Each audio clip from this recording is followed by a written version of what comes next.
hi hello Sabin Koge जुहार जोड़ी को 2024 Lok Sabha election रे पूरा मन रे पूरा कन्फ्यूजन हुआ तना ची ओकन पार्टी के भोट पे माई मेनते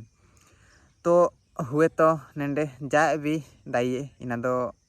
हुए तो रिजल्ट ओडों जान बाद रे नंग वाटकारिया तो एनडीओ अबू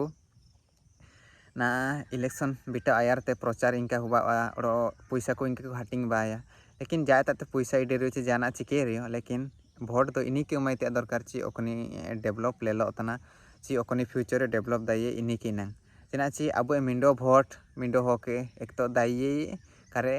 हराइए एन हिसाब ते चुले पैसा लोभ रे भोट का ओमेते दरकार पैसा बरং का नामरे चालू ना अब मौलिक अधिकार तना ना अब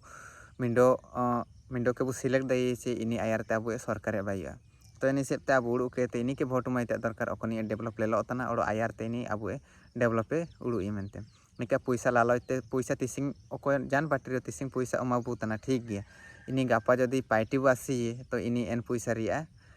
ओकाते देखा मेने आछि एन मुसिन तो पैसा तेगी चाहिए भोट किरिंग दा पार्टी चिना पे नाम तना मेनते और जदि एन हो जदि इलेक्शन पैसा जदि हाटिंग केते खर्चाता तो इन पैसा मेको बनाते ना के पुणी 2 नंबर पार्टी ते हुआ अच्छा